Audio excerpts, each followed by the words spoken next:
내년도 최저임금 결정 시한이 하루 앞으로 다가왔습니다. 노동계는 10,000원 이상의 임금 인상을, 경영계는 동결 등을 주장하면서 갈등이 격화되고 있습니다. 편의점 가맹점주들은 전국 동시 휴업도 불사하겠다는 입장입니다. 최저임금을 둘러싼 주요 쟁점들을 김동완 대한경제연구소장과 자세하게 짚어보겠습니다. 안녕하십니까? 예, 안녕하세요. 네, 소장님. 앞서 전해드린 것처럼 편의점 가맹점주들과 소상공인들은 최저임금을 따를 수 없다 이렇게 반발하고 있습니다. 내년도 최저임금이 내일 결정될 예정인데 예. 어떤 결과가 나오더라도 갈등은 더욱 커질 것 같습니다. 어떻게 보십니까? 글쎄요, 뭐 사용자 측도 근로자 측이 매년 사실은 작년을 제외하고는 최저임금위원회에 사실 사용자 측 또 근로자 측 또 공익위원 이렇게 네. 9명씩 이렇게 들어가서 결정을 하게 되는데 그때마다 한 측은 퇴장을 하고 이 파행을 거듭했습니다. 작년이 좀 예외였는데 올해 같은 경우는 이제 워낙에 이제 최저임금 2020년 10,000원이라는 로드맵을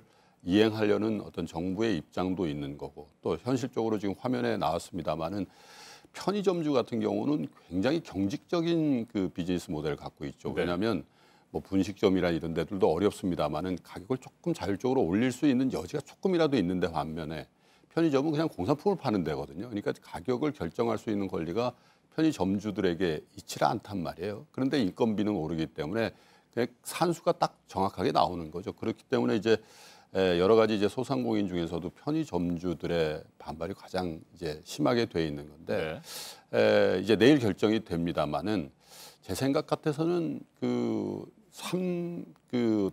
세 분야의 대표들이 조금 기한을 좀 연장하는 게 좋을 것 같습니다. 이렇게 사회적으로 첨예하게 갈등이 돼 있는 거를 어느 한쪽 혹은 공익위원이라는 게 지금까지는 보면 정부 쪽 입장이 많이 반영되는 결정을 해왔기 때문에 이것은 물론 시한이라는 게 있습니다만은 조금 시간을 좀 두고 더 수기를 하는 게 좋지 않겠나 그런 생각이 좀 듭니다. 네, 올해 최저임금은 7,530원입니다. 지난해에 비해서 16.4%가 올랐는데 이로 인해서 뭐 효과도 있습니다만 또 그에 따른 부작용도 분명히 있는 상황이거든요. 올해 임금이 오른 부분에 대해서 어떻게 평가하십니까? 아직까지 사실 최저임금이 우리 경제에 어떤 악영향을 미쳤는지 단언해서 알아보기는 좀 힘든다고 봅니다. 네. 왜냐하면 사실 시행한 지 몇 개월 되지를 않았는데 예를 들면 뭐 일자리가 많이 줄었다고 하는데 이게 정말로 최저임금의 영향인지 아니면 우리 인구 구조의 문제인지 아니면 우리 경제의 어떤 상황의 문제인지에 대해서는 갑론을박의 여지가 있다고 봅니다만 근데 이제 부총리가 사실상 인정하는 발언을 했어요. 전체 경제는 모르겠지만 일부 업종 또 일부 연령대의 고용에는 부작용이 좀 있는 것 같다라는 얘기를 했기 때문에 사실상 경제에 부정적인 영향도 일부 주고 있다라는 걸 경제사령탑인 부총리가 인정을 하고 있기 때문에 모두에 말씀드린 바처럼 공약입니다마는 2020년도에 10,000원 간다라는 공약을 그냥 밀어붙이기에는 이미 정부 입장에서도 조금은 후퇴하는 발언으로 우리가 인정을 해야 될 것 같고요. 그리고 제가 조금 더 수기를 하자는 이유는 지금 말씀드리고 있는 경제에 미치는 영향에 대해서 조금 더 면밀한 검토가 있어야 되겠다. 그리고 정부 입장에서도 최근에 이제 경제 정책의 어떤 변화라는 것들이 감지된다는 얘기를 하지 않습니까? 혁신 성장인데요. 혁신 성장이라는 건 사실 다른 말로 하면 경제의 파이를 좀 키우자라는 얘기와 거의 등치 관계라고 저는 보는데 그렇다면 지금 굉장히 어려움을 호소하고 있는 소상공인이라든지 자영업자들을 사실 품어내는 어떤 그런 정부의 정책도 동시에 정책적으로 좀 반영이 돼야지만 최저임금의 상승도 인상도 더욱더 힘을 받을 수 있지 않겠나 그런 생각에서 조금 더 시간을 갖는 게 좋겠다고 봅니다. 네, 최저임금의 인상 속도를 조절할 필요가 있다는 경제부총리의 발언은 내년도 최저임금을 결정하는데 일종의 가이드라인을 할 그런 가능성은 높다고 볼 수 있겠죠?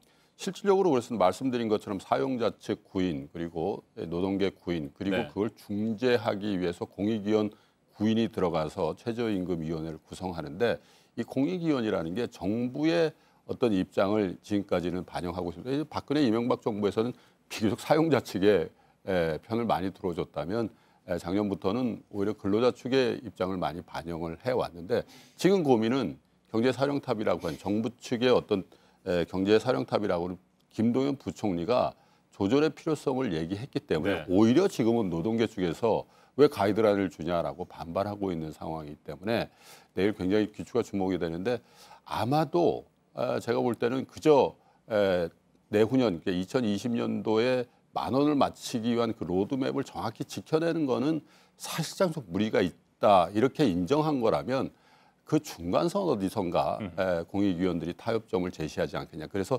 2자리 정도까지는 맞춰주고 네. 그 대신 10,000원까지 올해 목표치를 달성하는 정도는 양보해내는. 그래서 10%대 아주 초반 10%를 간신히 넘기는 그 정도 선에서 공익위원들이 중지안을 낼 가능성이 많지 않겠냐. 그렇게 보여집니다. 지금까지는요. 업종별로 예. 최저임금을 차등 적용하는 안은 며칠 전에 부결이 됐습니다. 사용자 측에서는 강하게 요구를 했습니다만 예. 노동자들은 반발하고 있는 상황 아니겠습니까? 예. 이 부분에 대해서도 앞으로도 계속해서 논의가 이루어질 가능성은 있습니까? 그렇습니다. 이제 해외 선진국 같은 경우에 업종별은 물론이고요. 또 지역별로도 차등화하고 있는 미국 같은 네. 경우에 이제 그 주별로 이제 이 최저임금을 책정하게 돼 있는데 사실 이 부분은 좀 고민해봐야 될 여지가 있다고 봅니다. 왜냐하면 서울, 특별히 강남 같은 경우는 지금도 사실은 최저임금이 좀 높습니다. 통계를 내보면. 그건 왜냐하면 생활에 드는 비용이 그만큼 높다라는 거거든요. 주거에 드는 비용이라든지 뭐 교통비 포함해서 그렇기 때문에 그 부분에 대해서는 그 최저임금위원회 차원을 넘어서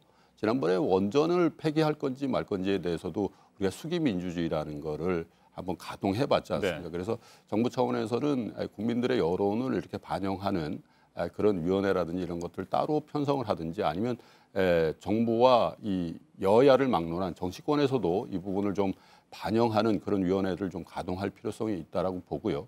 지금 올해는 아마 그 가능성은 이제 물 건너갔다라고 보고 장기적인 로드맵을 가지고 그 연구를 하고 만약에 그런 것들이 현실적으로 반영이 된다면 소급해서 반영하는 것까지도 포함해서 검토할 대상이라고 이렇게 보여집니다. 네, 최저임금을 10,000원까지 올리는 그 부분에 대해서는 말이죠.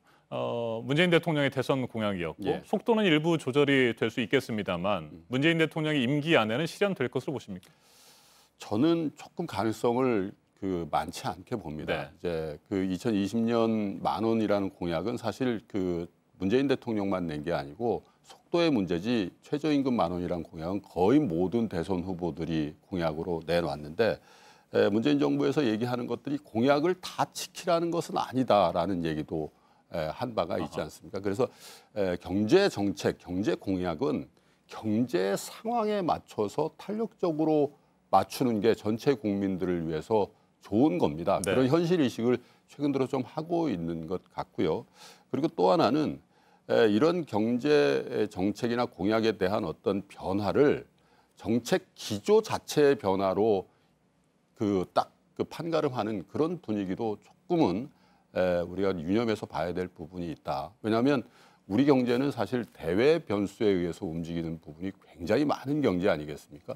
예를 들면 지금 진행되고 있는 미중 무역 갈등이라든지 이런 것들이 정말 더 확대돼서 우리 경제의 성장률이라든지 어떤 이런 부분들이 굉장히 급하게 훼손당하고 있는데 공약이라고 해서 이 부분만 계속 강조하게 되면 다른 경제 정책과의 밸런스가 맞지 않는다는 네. 부분이 있거든요. 그래서 사실은 대외 환경이라든지 대내적인 어떤 그런 것들에 대해서 조금은 탄력적으로 이번에 못하면 다음에 좀 더 한다. 그리고 정확하게 한 가지 더 말씀드리고 싶은 거는 최저임금의 인상은 사실 소득주도 성장의 가장 중요한 정책 과제거든요. 네. 이건 뭐냐면 비교적 소득 여류에 있는 이런 계층들에게 소득을 좀 밀어주자라는 측면이라면 사실 최저임금으로만 다 해결해야 된다는 그런 관념에서는 벗어나야 될 필요. 왜냐하면 이 부분에 대해서는 복지로 해결해야 될 부분이 많다는 거. 그래서 그 부분에 대해서는 재정을 좀 과감하게 써줘야 된다는 게 정부의 또 숙제다 이렇게 보여집니다. 알겠습니다. 내년도 최저임금이 내일 어떻게 결정될지 지켜보죠. 지금까지 김동완 대한경제연구소장이었습니다. 말씀 잘 들었습니다. 예, 맞습니다.